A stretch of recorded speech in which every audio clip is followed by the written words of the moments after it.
right, I'm just waiting. Okay, so we are now recording. Let's just um this is just going to be a sample recording, Bob, okay? Because I need to still check the quality of the audio. If the quality of the audio would be perfect, okay, for your podcast, then we're going to use this platform, okay? Okay. All right. So let me just go ahead and check, and then I'll just edit the stream and cut some parts. So I think I already sent you yesterday some of the questions. Yes, you did. All right. Okay. So can you check? I'll be on the chat box first. Okay. All right. Because upon checking here, Bob, okay, so the very first questions you need to introduce yourself. So please Right. do make like an introduction, okay? And this is going to be the start of your podcast. So the things that we need is, of course, introduction to your book. So please give us a brief overview of your book, and then what inspired you to write this book. Okay, so those first two questions. Okay, I did a short introductory and and you as an author as well. All right. Right. So all right, I'll be giving you a cue. All right, in one, two, three, go. Hi, my name is Bob Skirstonis, and I wrote the book Without Our Consent. Without Our Consent is about pesticides being sprayed onto our food items. And this goes for insecticides and herbicides and all the other sides that are used to control bugs and pests. Unfortunately, they are also, as I said, in our food system. What inspired me to write this book was the fact that in 2015 timeframe, I became highly allergic to food I was ingesting. I broke out on my legs to the point of having a rash that looked like something out of a really bad movie. Um, I had gone to several dermatologists, and they didn't have an answer for me. And then finally, I found a Chinese herbologist, and he provided a solution and a very limited diet. Um, and that's how I started to write the book. While I was having the reaction for almost 2.5 years, I did not um, do any writing on the book. It wasn't until after I found a solution that I actually dug up all the material, researched it over 1,000 hours, and wrote the context of the book. You want to give that a shot? Yes, thank you so much for that, Bob. So upon checking here, so this is based on your like personal experience, right? That pushed you to, uncover some of the information, or most of the, information on your book are facts, right? Maybe from research. So who are your target audience for this book?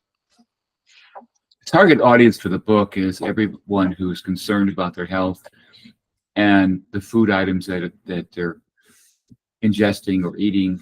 Um, and I wanted people to be aware from my research uh, that there is a solution to food reaction that you may be receiving, even though you may not know that you're receiving a food reaction. For instance, in the United States, the corn is a lot of corn is GMO, genetically modified, um, and they spray all kinds of chemicals on the corn to kill any bugs or things that may grow in the soil to take nutrients from the corn. Unfortunately, um, they say that the pesticides have a very short shelf life. However, we feed it to the corn for cows and chickens and other animals that we eat. And we also eat the corn. The other example is that I found in the book is soybean. And soybeans are also fed to farm animals and in great quantities. As I kept researching the book, I found more and more documentation to help support what I was researching. Um, and I wanted people everywhere to understand what we're eating can be dangerous. Yeah, How's I that? can relate. Yes, because after I have listened to your book as well, so I think I told you before, way back, I had this, like similar symptoms as well, but rashes as well. But I was just thinking if maybe the food that I'm eating is contaminated with pesticides, because some of the farmers here also in my location, they are really using pesticides, right? Hmm. We have like big companies here who offers pesticides for the farm products. Okay, so that's going to be like an eye opener for people as well to be more curious about it and to check as well, okay, the food that they are eating from farm to table, right? Yep. Yep. Okay, and upon checking here, can you share particularly interesting or surprising part of your book? So how many chapters do we have in the book all in all? I think there's Well, a okay, lot. there's a lot. Okay, Yeah. there's 43 chapters, but don't let the 43 One by chapters one, scare yeah. you. What is the best, or what is your favorite chapter of the book, so that we can share it to your audience as well? I think the one fun chapter, or what I learned about, is the monarch butterfly um, is being um, decimated here in the United States. Mm-hmm. And the reason it's being decimated with pesticides is the butterfly only lays its eggs on what's called a milkweed plant. And I had no idea about this. Um, there are 12 different species in North America of milkweed plants. And the butterfly lays their eggs only on this plant. Now, what I found also interesting is the monarch butterfly flies from Mexico through the United States up to Canada and back again um, every year. And they have 7 different routes that they travel from the Mexico through the United States to Canada.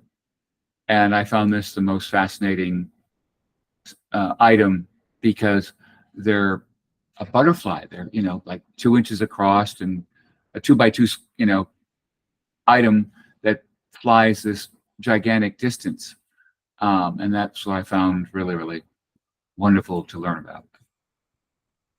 I see. I'll be checking what part of that, but I was able to listen to that particular, chapter that you have sharing with us right now. Okay. All right. And then upon checking here, how did you research or prepare for writing this? My research involved using the internet. Um, the book um, Silent Spring by Rachel Carson. Um, she wrote that she started writing it, I believe, in the 1950s, and it was published in the early 1960s. And she had to do all her homework the old-fashioned way of going to the library, reading books, and studying chemicals that were being introduced to the marketplace um, nearly 70 years ago. And our research is much easier today because we have the internet and we can research much quicker, much faster, and learn about different techniques that are being used in the pesticide industry be applied to our food system. That said, there's over 395 footnotes in the book of what I read. So, Mm, um, I and I see.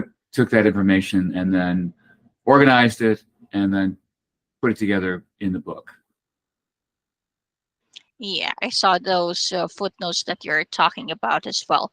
And okay, how does this book relate to your personal experiences or background?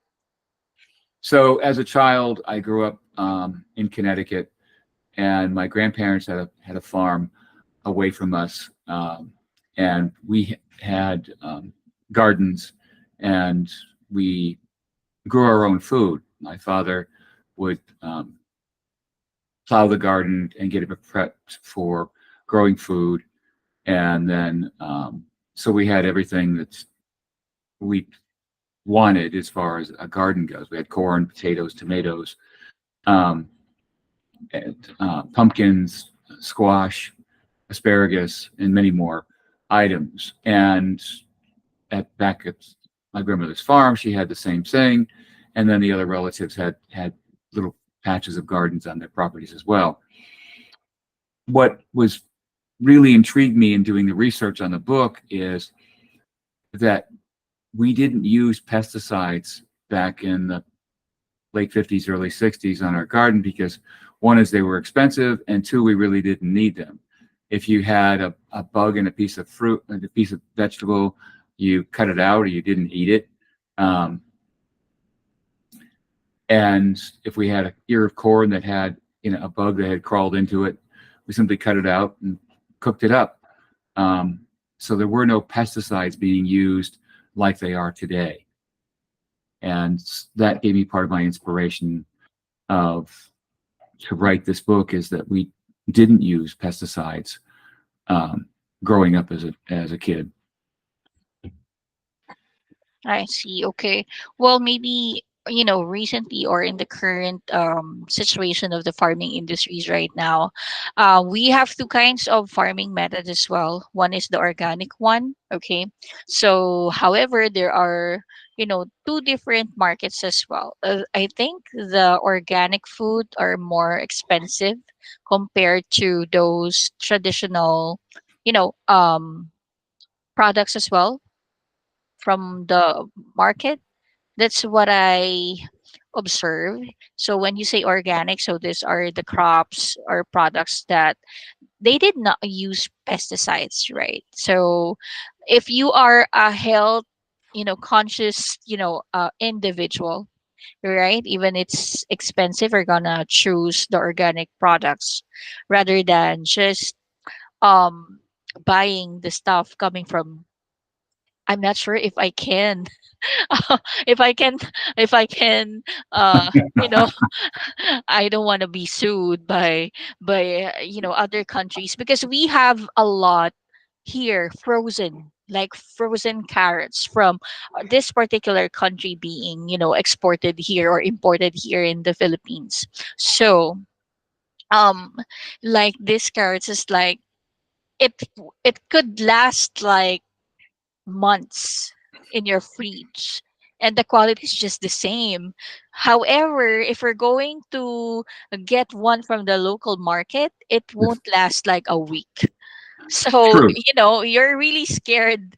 What are you eating or digesting? Because this is like, is this a military carrot? Like it's going to last for like couple of months, and physically it's just the same. But however, upon reading your book, Bob, I got curious. Okay, sometimes I do purchase that kind of carrot because the shelf life is much longer than the other local produce of carrots that we have here. But after reading your book, okay, um, I did not, I'm not choosing that carrot as well. It's very actually it's not expensive.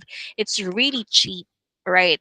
It's if you're going to buy a local carrot, a one piece of it, you can buy two carrots by buying those, the one that's been exported. But after I was able to listen to the audiobook that I have purchased from you, yeah, I got a little bit really curious about it, it's like an eye opener as well that, hey, yeah, there might be some, chemicals or, bad toxins that, we are really digesting for how many years. And then, of course, maybe your body can tolerate it for quite some time, but once you get old, or your immune system cannot take it anymore, you might see the effects of eating those kinds of food, right?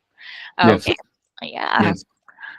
So, well, upon checking here, let's move forward. So, um did you face like any challenges while writing this book, or how did you overcome such challenges if there is? I think that the biggest challenge or challenges that were in the compilation of information was the number of rabbit holes you can go down in studying the topic. The other rabbit hole was how many bad things I was reading in doing the research, and how many the insecticides or pesticides were harming birds, obviously killing good insects like bees, and harming frogs um, by through castration by the use of the chemicals. Um, that's There were days when I was writing this and I was doing researching that I came out of my office really, really upset and saddened by what I had read that day or for a couple of hours. That was a challenge to go back at it and dig deeper and find out the why, the how, not necessarily the who, but to learn that all these good insects and reptilian were being killed from the pesticides and herbicides and insecticides being used while growing food for thousands and thousands of people. And that's what I guess the biggest challenge was, is to continue working on it to find a way to solve a problem. Yeah, so I think this is not going to be, the first and the last book about the pesticides that they're going to publish, right? Because there's still a lot, uh, actually, I find the book like really interesting. There are a lot of things that I did not know before, like example for the bees, like the butterflies as well, that they need to uncover. Okay, so guys, support Bob's audiobook that's available in ebook and audiobook. All right, we're gonna share the link after this podcast. Okay, and then upon check in here also, what do you hope readers will take away from your book? Ah, one is that you can afford to eat organic food. That's the one thing I'd like to share. Is it's not as difficult as one thinks. Um, if you eat boxes of cereal that have tons of sugar in it, and you can read the side of the box and how much sugar that's in there, it's probably not really good for you to eat. You can buy oats and other grains to eat as a breakfast meal, um, or you can use, organic eggs that aren't the chickens aren't fed with pesticides. Um, these are things that I would highly recommend. If you have a small patio, um, you can grow a tomato plant. You can grow other vegetables, and it's really, really not that hard to do. But the thing is, you've got to practice to do it, and you've got to want to do and have fresh vegetables available.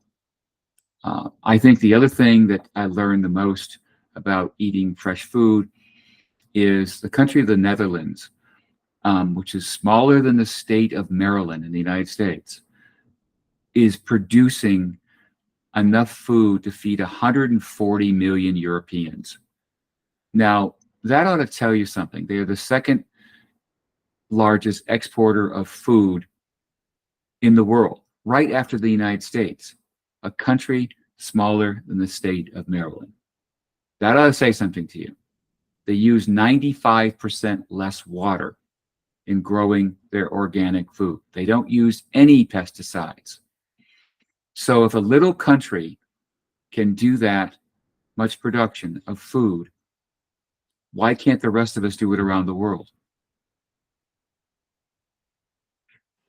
Yeah, that's a big question, And I hopefully, okay, after this podcast, first episode, your audience can expect that we're going to have guests, right? And this is going to be a very good discussion or a very good, topic for you guys to discuss some few factual things about it, on if that's really impossible, that we can go back on organic farming, right? Because there's no pesticides before. That's a fact, right? That's a fact. Yeah. And I think it will not hurt much the economy, and 80%, or as statistics that we have, like 40% of people who are really health conscious, coming from 25%. Now we are at 40 to 48%. People are more conscious, okay, with their health and what they are eating. So this is going to be a timely topic, and I'm looking forward to have the second podcast with some invited guests for you, Bob. Okay. Thank you. And this is going to be a very nice topic to discuss, and to so that audiences can share also their experience, and then what do they think, and how we can help the farming industry as well to go back to organic practices. We're in, I think this is going to benefit all of us, right? Not only a specific group, but almost all of the people around the world. Okay. Yes. And do you have any advice for aspiring authors looking to get, some books like this one to be published as well, if they want to research on the topic as well? So, um, what's going to be your advice? Um, well, researching it now after the fact, um, I decided to do self-publishing. Mhm. It's very difficult to find a publisher um, who will publish your book, no matter how well it's written. Um, the publishers have a very long timeline. Some are up to a year or more in getting back to you to say, I'll publish your book. Um, we are our generations, and I mean that all generations, from the age of 18 and you're a great writer to the age of 102 and you're a great writer. It really doesn't make a difference. If you've got a good topic and you've done a good job of writing it, finding a publisher is very, very difficult. In the United States, there's a little over 550 publishers, with the big five publishers controlling the most of the market, and Amazon controlling nearly 85+% of the market as far as getting books to the marketplace. So finding a publisher is your big, hard topic. The other thing I learned is everybody wants a piece of you as the writer, author. Remember that. We all have to make money somehow. And I use that when you're looking to get your book published. Look for a company that you can work with. Find out the costs up front.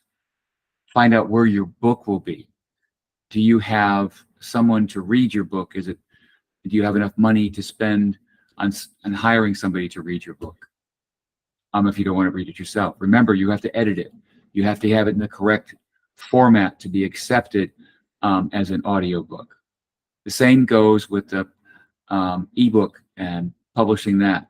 All these formats have to be produced absolutely 100% correct, or it's not accepted into the marketplace.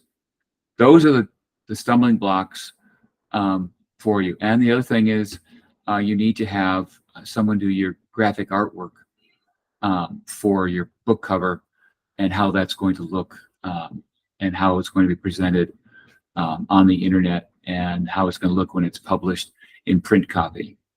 These are the steps that you'll need to know, and how you need to accomplish those steps to get your book published. All right. Thank you so much, Bob, for those information. It's going to be more helpful, okay, to some of the audiences that we might have, okay, in the next few podcasts. Maybe there we can, have a topic as well on how can a book, you know, um, how can we have like an effective book to be published in the market, okay? Mhm. And upon checking here, are you currently working on any new projects or books right now after this one? Are we going to expect um, another book related to this one, or there is a different book coming in or coming out into the Um, market soon? I haven't outlined a new book topic yet. Mhm. My other project that I'm working on is a website called learnenglishabc.com, in which I wrote the content to this website. It has over 500 pages to the website. There is basically everything for someone who is an English second language learner to learn how to um, speak English, read it, and there's hundreds of tools on there for anyone who's wants to learn English as a second language. I see. Okay, that's good to know. And I just want to share to you guys that, Bob, can you share to your audience where can they purchase your book, or where can they, if they want an audiobook or ebook? Okay, can you name some of the sites that they can go through that they can, purchase your book or to get a copy as well? Yes, you can go to Amazon. You can go to Barnes and Noble for the print copy, um, and Google for the audio copy. Um, if you look for Without Our Consent on the internet, and my last name, Skerstonas, Skerstonas, you'll be able to find the book available in all formats, um, from ebook to audio, um, and the two print copies of paperback and hardcover. I see. Okay. And guys, we'll be sharing some few links, all right? I just want to let you know that we do have also our website for this book wherein you can follow Bob, all right? And some of the updates about this book and the incoming books, okay? And also we do have links of the website as well. So you can go to our Facebook page, all right? Without our consent, we do have a Facebook, TikTok, and IG as well. We are also on Threads, right? That's going to be available. So if you want to follow Bob, please, click and follow. All right. We're going to put the links on this podcast. So yeah, if you want to be connected and get to more about this book, and then you guys, so we can follow you, and please follow us as well. All right. Okay, and upon checking here, this is not going to be the first and the last podcast. Okay, you're gonna hear more about Bob, and we're going to, give you guys a few or a lot of topics about the book as well. We'll be having also another author that will be guesting on the second podcast that will be released next week, so you gonna check it out. All right. So any last, anecdotes that you want to share, Bob, before we end this first podcast recording? Well, I'd like you all to go out and buy it today. No, Yes, of course, of course I guys. would. Yeah. But no, but thank you for all listening, and look forward to having you hear the next podcast. Okay. Thank you so much, Bob. All right. Hold on.